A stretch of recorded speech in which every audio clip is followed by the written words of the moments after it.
Today we are going to talk about how you could possibly use your home to actually grow your wealth, and how that could be a powerful strategy, especially if you're someone who has a lot of equity in your home, so you're house rich but you don't have a lot of cash flow, or you have a bunch of single family homes that are rentals, but you're still not struggling and you're still not getting out of the rat race. So we're going to go over something in the strategy I want to go over today, so make sure you get out paper and pen, take some notes, and let's get to it. What we're going to be talking about is leveraging a HELOC, or a home equity line of credit. So this is basically when you have a value in the property, so you have equity, so that's basically, it's what the value is minus whatever you have on debt in the property, and that's, leveraging this, that's your equity, and you want to leverage that. So banks will give you what's called a home equity line of credit. So it's like a second lien, or possibly a first if you have no debt on the property at all. And it's like almost a credit card. You don't have to use it. It doesn't usually cost any money. Maybe there's a small processing fee and stuff like that. And you often can get introductory rates that are really, really low, and possibly even fixed rates for quite a while. And you can then go and pull that money whenever you need it, or are going to use it properly, like we'll talk about today. And then once you do that, that's when you'll actually start paying interest-only payments on that loan. And then you can kind of go from there. And you can typically use it for whatever you want. There's no restrictions. You don't have to, typically buy only a specific thing. You have a lot of leverage on what you can use, or, possibilities. Now, first thing is, this is only a strategy if you are confident in knowing what you're doing as far as buying property. This isn't something I would use for someone that's just getting started or doesn't have a team in place or a management team. You really don't want to leverage your personal house unless you know exactly what you're doing. So hopefully you've got a good team up, maybe you're partnering with someone that has experience, because I don't want you getting into the situation where you're leveraging your house and then you make a bad financial decision and putting your house in jeopardy. So that's a no-go. Don't do that. Make sure you have a really good strategy and team in place so that you can use good tactics to then grow that wealth. But if you do not have that experience, don't use this. Don't do it. Move on, find something else, or start looking for a good team and people that have been doing it, that have the experience, the knowledge, that you can then leverage their experience and knowledge to grow your wealth using the HELOC strategy. So let's just say you have all that in place, you're ready to kind of go. We're going to be talking about, possibly essentially what they call the BRRRR strategy, is using that HELOC. That can be, because too often people talk about in the BRRRR strategy is, well, oh great, I found a distressed asset, I found a foreclosure like the one I'm in right now, but I don't know how to grow that. I don't know how to buy that. I need the money. No, I don't have the money. Well, the HELOC could be an answer to that. That could be the kind of the missing piece of the puzzle that you're looking for, and you just need to, set up that HELOC. Now, this is, how do we set up that HELOC? That's where we're going to be going and talking to a lot of your local banks. Maybe a bank that you already have your depository accounts with. You want to go talk to them and see what they offer for LTV, so loan to value. So how much of your home equity will they actually loan for that HELOC? Maybe it's 90%, some are 100%. I've seen some crazy ones that used to be like 110%. So you would want to look into the different local banks, credit unions, stuff like that, and really figure out what the best rate. So shop around, don't just stop at the first one, talk to all the different banks, and that's great for your primary residence. Now, if you have for instance, some investment properties, like we talked about, some single families that are held in your name, typically if you have them held in an LLC, it really won't work. I've talked to multiple banks, and they really want the investment property be in your own legal name, which I personally think is a bad idea. I don't like that idea for myself. I would not do that because I feel it opens yourself to a lot of liability. And so the strategy wouldn't work for someone like us because then you don't, they want you to basically take it out of the LLC, put it in your temporary name, so do a quick claim deed or whatever into your personal name, and then they'll put it back later. That could, I'm not a lawyer, but that could possibly negate the protection of the LLC.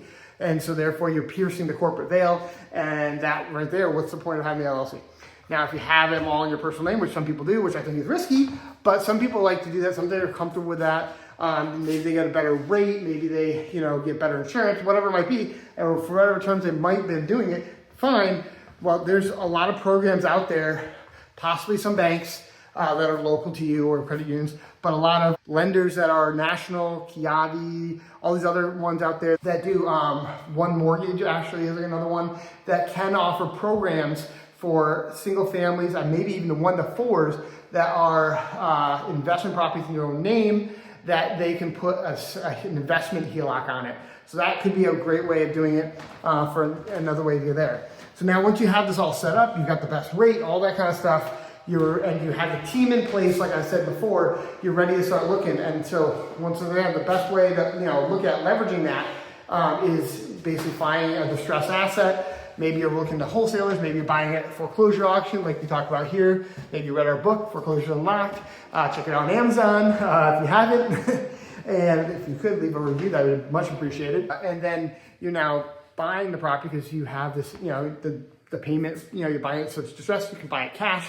Typically that allows you to buy either from a wholesaler at a much better price, quick closing, as well as you're gonna go to foreclosure auctions. Typically it's closing in 30 days or less. So you're gonna wanna close quickly, you need cash, you're not gonna get access to interior. Most of these are as is, where is, so you'll have to buy them with hard money or, like I said, investment HELOC or possibly partnerships with someone else having the money, or maybe you are that partner for that instance because you have the HELOC. And then after you do that, you're gonna look at renovating. Now, hopefully you have more than enough in that HELOC to also renovate it, or you have another strategy for the renovation aspect as well. And then you're going through and having the team in place to renovate the property fully so that you can then do the next strategy, which is you want to refinance after you rent it all out. So you rent it all out, after you renovate it fully, maximize that value because you want to really make sure you have that value add that you're putting into it. You renovate it, you fill it up, rent it really well, find some maybe a good property manager if you're not experienced with it yourself. And you rent it out for maximum value ideally. Good tenancies. You might even have to have a seasoning period. Different banks will do different things. Luckily, we've had so much experience with a lot of banks, we're not required to usually do a seasoning period. So we can actually refinance right away when we're done. But other banks might require 6 to 12 months of seasoning. So that's something you're gonna wanna know ahead of time so that you factor that into your holding costs. So that's really, really important. Once again, when you're doing your numbers, do them tight, very, very thorough on your rehab numbers and all those holding costs, because that's going to really affect how and when you pay off the HELOC. So now you got all that, you go to a local bank, you're talking to them about, hey, look, I got this investment property, bought it cash, and I'm looking to refinance. I got all these rents in. You do a nice pro forma. So I like to really do a nice spreadsheet pro forma for the banks. So it kind of shows out what, bring in for rents, what all my expenses are, maybe even a 5-year projection for the property.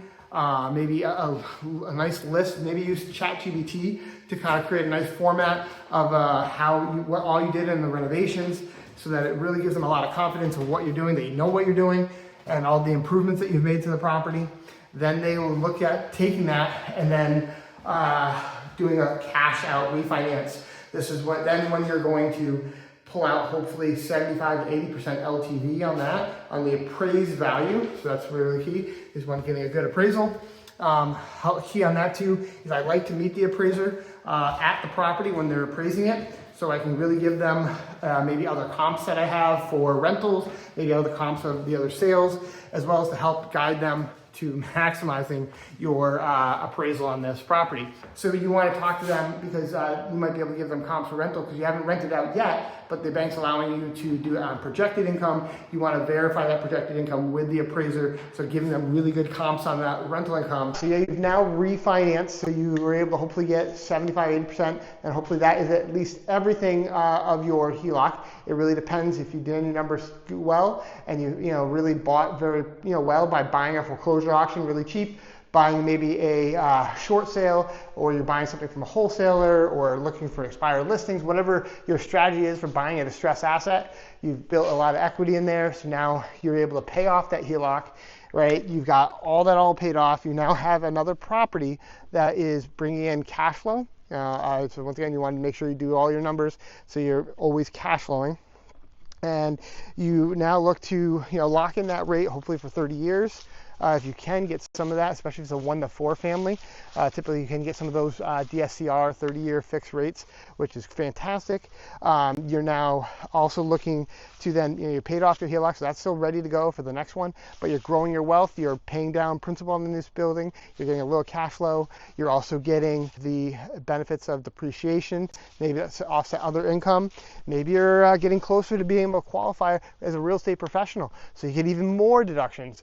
And you're going to keep doing that. So that's, really growing your wealth and allowing you by leveraging the trapped equity, so to speak, in your personal house from all the growth that has happened, or maybe value you've added to the house. And now you can keep growing your wealth and then get ready to do this again and again and again. As long as you take your time, do your due diligence, make sure you find really good distressed assets that you can buy, like foreclosures, that you can learn more about Foreclosures Unlocked on our book on Amazon. And I hope this was helpful. Hope this is education. I'm looking forward to it. Let me know if you've leveraged a HELOC to buy an investment property. I want to hear that in the comments below. I would love to hear from you guys. And I hope to see you guys on the next one.